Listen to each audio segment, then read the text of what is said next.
Et bonjour, bonjour à tous. Nous retournons dans les équations et après avoir été regarder comment vérifier qu'un nombre est bien solution d'une équation, eh bien nous allons aller regarder les 4 outils de base qu'il est nécessaire de maîtriser pour pouvoir être bien pour la suite et faire des équations plus compliquées. Alors là, dans cette vidéo, nous allons aller voir la première étape qui sera de savoir comment est-ce qu'on va faire pour trouver le nombre qu'il faut pour avoir les deux côtés de l'égalité qui soient égaux.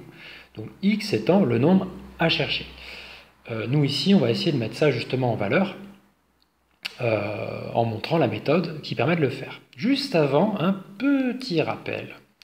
Petit rappel juste pour vous dire que lorsque vous retirez un nombre et que vous lui ajoutez la même quantité, eh bien, vous allez obtenir 0. Donc si je descends 2-3 marches et que je remonte 2-3 marches, eh bien, je suis de nouveau au rez-de-chaussée. Si la température baisse de 3 degrés puis remonte tout de suite de 3 degrés, vous vous retrouvez avec aucune différence par rapport au départ. De la même manière, si je prends un nombre et que je le divise par lui-même, ça fait toujours 1. Ça marche avec 3 divisé par 3, ça marche avec 10 divisé par 10, ça marche avec moins 7 divisé par moins 7. Dès que vous avez le même nombre au numérateur et au dénominateur, eh bien quand vous les divisez, ça fait toujours 1. Alors, première chose, nous allons commencer par un nombre qui est additionné au nombre mystère, dont on cherche un résultat qui vaut 2.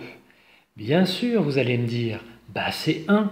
Puisque si on choisit 1 plus 1, eh bien ça fait 2. Oui, félicitations, bravo, c'est une première façon de résoudre des équations, ça s'appelle un résultat évident. Il s'avère que selon la classe dans laquelle vous êtes, eh bien l'évidence, vous allez plus ou moins pouvoir l'utiliser. Si vous êtes dans les classes type collège où vous apprenez à faire ça, eh bien je vous conseille quand même de montrer à votre correcteur comment vous avez fait.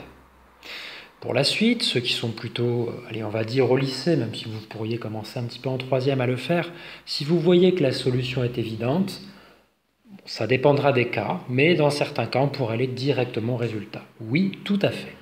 Ici, le but du jeu, ça va être de montrer comment on en arrive à 1. Alors, voilà comment ça se passe. Pour l'instant, je recopie, tranquillement, sur la feuille, mon équation. Et là, je vous conseille fortement d'aider votre cerveau à y voir clair. Ce que je vais séparer par des cases, c'est ce qu'on appelle des termes. Les termes, c'est le fait qu'un nombre ne va jamais sans son signe, ou une lettre d'ailleurs ne va jamais sans son signe. Donc il y a le nombre ou le chiffre, vous voyez, et il y a son signe. Le x, il n'y a rien devant parce qu'en fait son signe c'est plus. De l'autre côté de l'égalité, nous avons 2 qui est tout seul, qui attend, et dont le signe est plus. À voir si ça nous sera utile d'avoir le signe plus à chaque fois ou pas, on verra pour la suite. Pour l'instant, c'est une habitude que je vous demande de prendre. Là, au moins, on a 3 cases qui peuvent bouger, on verra comment. Ici, le but du jeu, c'est d'obtenir à la fin x égale. Ça veut dire que je veux x tout seul à gauche de l'égalité.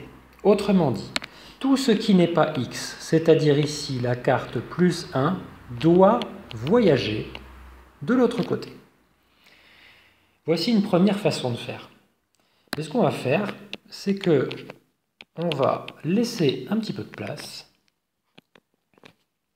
On va remettre nos cadres. Et vous allez voir que dans le membre déjà de gauche, je vais en faire un supplémentaire. Donc il y a une place ici. Et à droite aussi. Qu'est-ce qui va se passer? Eh bien en fait, il s'avère que pour retirer la carte plus 1, je vais lui apposer une autre carte. Tant que c'est dans le même membre, vous pouvez la mettre où vous voulez sur cette ligne, mais tant que c'est dans le même membre, ça nous va. Je vais la mettre ici et je vais lui apposer la carte moins 1. Attention, dans la vidéo précédente, je disais qu'une égalité, c'était comme une balance. Si vous rajoutez ou enlevez quoi que ce soit à gauche du signe égal, vous devez le faire exactement pareil à droite. Vous devez faire exactement pareil, hein, c'est plus français, n'est-ce pas? Et là, patatras, c'est le drame, puisque tout à l'heure, au tout début, je vous ai dit, attention, Si vous faites moins un nombre et que vous lui rajoutez le même, eh bien, on obtient 0. Et là, regardez ce qui se passe. On a x plus 1 moins 1 est égal à 2 moins 1. Je refais les cases. Bon, les cases, bien entendu, si vous voulez, c'est pour vous aider au départ à y voir clair. Après, lorsque vous allez commencer à être bien à l'aise, bien entendu, vous n'avez pas besoin de le faire. Sur votre copie, vous pouvez faire ça au crayon de papier. Essayez de faire ça de manière pas trop appuyée, que ce ne soit pas sale sur votre copie surtout. Au départ, pour vous aider, vous pouvez le faire quand même. Et bien ici, on va maintenant regarder plus 1 moins 1. Qu'est-ce qu'on a dit tout à l'heure? On a dit que ce bazar-là, ça faisait 0.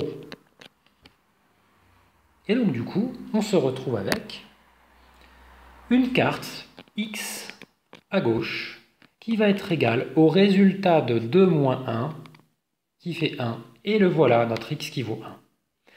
Alors, je vous recommande d'aller vérifier si c'est vrai. Alors pour le vérifier, en fait, on revient à la vidéo précédente, on va se poser la question, est-ce que le nombre x remplacé par 1, si je le mets dans le membre de gauche là, où il n'y a que x d'ailleurs dans le membre de gauche, de cette équation-là, est-ce que le résultat donne 2? D'accord? Donc je vais remplacer x par 1 à gauche, donc ça fait 1, auquel on ajoute 1. Est-ce qu'on obtient bien 2? Oui. Donc il y a de fortes chances pour que votre résultat soit juste. Au passage, c'est un des rares chapitres où vous allez pouvoir presque vérifier à l'avance si votre résultat est bon ou pas en faisant cette vérification. Encore une fois, je vous recommande de revenir au début de la vidéo, prendre une feuille, essayer de me refaire ça nickel.